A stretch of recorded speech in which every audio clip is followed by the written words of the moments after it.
Pada zaman kerajaan Majapahit, Patih Gajah Mada membentuk pasukan pengamanan yang disebut dengan Bayangkara yang bertugas melindungi raja beserta keluarga kerajaan.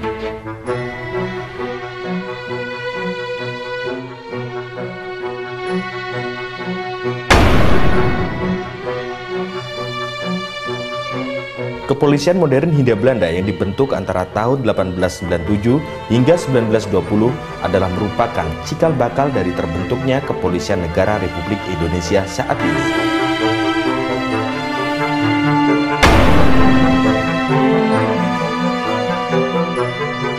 Pada masa ini Jepang membagi wilayah kepolisian Indonesia menjadi Kepolisian Jawa dan Madura yang berpusat di Jakarta, Kepolisian Sumatera yang berpusat di Bukit Tinggi, Kepolisian Wilayah Indonesia Timur berpusat di Makassar, dan Kepolisian Kalimantan yang berpusat di Banjarmasin.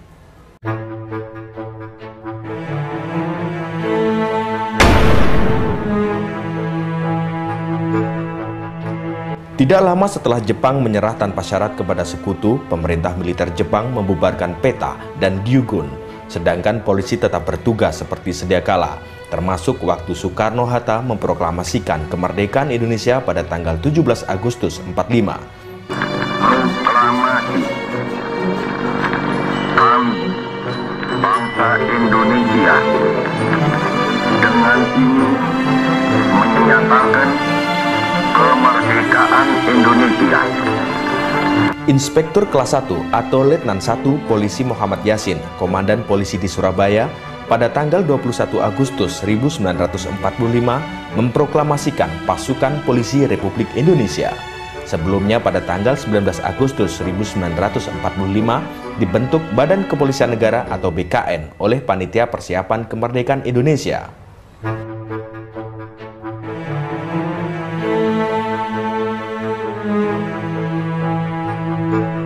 Pada tanggal 29 September 1945, Presiden Soekarno melantik RS Sukanto Cokrodiatmodjo menjadi Kepala Kepolisian Negara.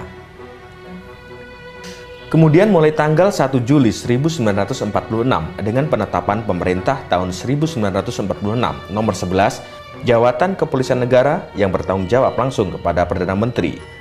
Tanggal 1 Juli inilah yang setiap tahun diperingati sebagai Hari Bayangkara hingga saat ini.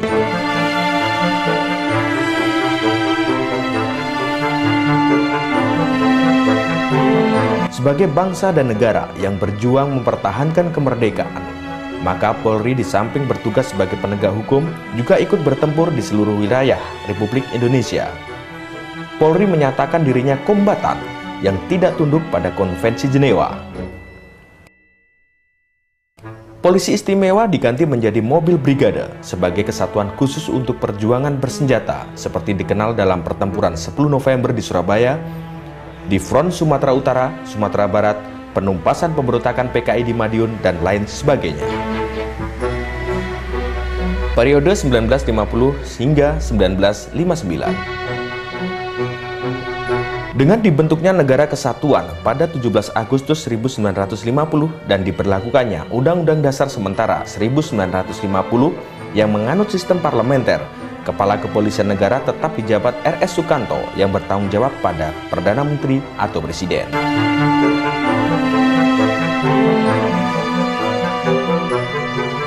Kedudukan Polri kembali ke Jakarta karena belum ada kantor, digunakanlah bekas kantor Hof van de Dienst Algemeen Politie di Gedung Departemen Dalam Negeri. Kemudian RS Sukanto merencanakan kantor sendiri di Jalan Trunojoyo 3, Kebayoran Baru, Jakarta Selatan, dengan sebutan Markas Besar Jawatan Kepolisian Negara Republik Indonesia yang menjadi markas besar kepolisian hingga sekarang.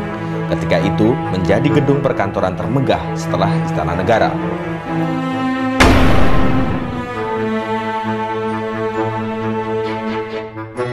Dengan dekret Presiden 5 Juli 1959, setelah kegagalan konstituante, Indonesia kembali ke Undang-Undang Dasar 1945. Namun dalam pelaksanaannya kemudian banyak menyimpang dari Undang-Undang Dasar 1945. Jabatan Perdana Menteri, saat itu almarhum Insinyur Juanda, diganti dengan sebutan Menteri Pertama.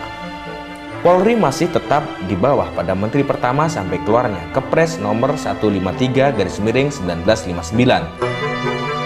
Waktu Presiden Soekarno menyatakan akan membentuk ABRI yang terdiri dari Angkatan Perang dan Angkatan Kepolisian, RS Sukanto menyampaikan keberatannya dengan alasan untuk menjaga profesionalisme kepolisian.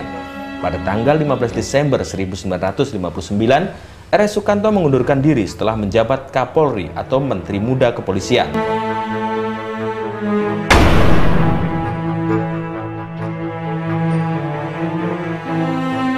Karena pengalaman yang pahit dari peristiwa G30S PKI yang mencerminkan tidak adanya integrasi antara unsur-unsur ABRI, maka untuk meningkatkan integrasi ABRI tahun 1967 dengan SK Presiden nomor 132/1967 tanggal 24 Agustus 1967 ditetapkan pokok-pokok organisasi dan prosedur bidang pertahanan dan keamanan, menyatakan ABRI merupakan bagian dari organisasi Departemen Hankam meliputi AD, AL, AU, dan AK yang masing-masing dipimpin oleh Panglima Angkatan dan bertanggung jawab atas pelaksanaan tugas dan kewajibannya kepada Menhankam atau Pangap.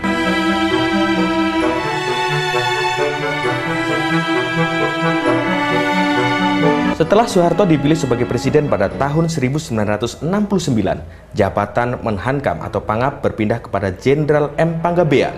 Kemudian ternyata betapa ketatnya integrasi ini yang dampaknya sangat menyulitkan perkembangan Polri yang secara universal memang bukan angkatan perang.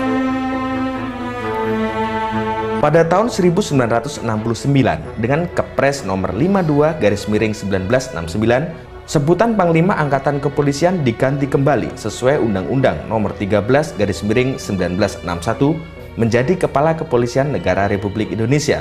Namun singkatannya tidak lagi KKN tetapi Kapolri. Pergantian sebutan ini diresmikan pada tanggal 1 Juli 1969.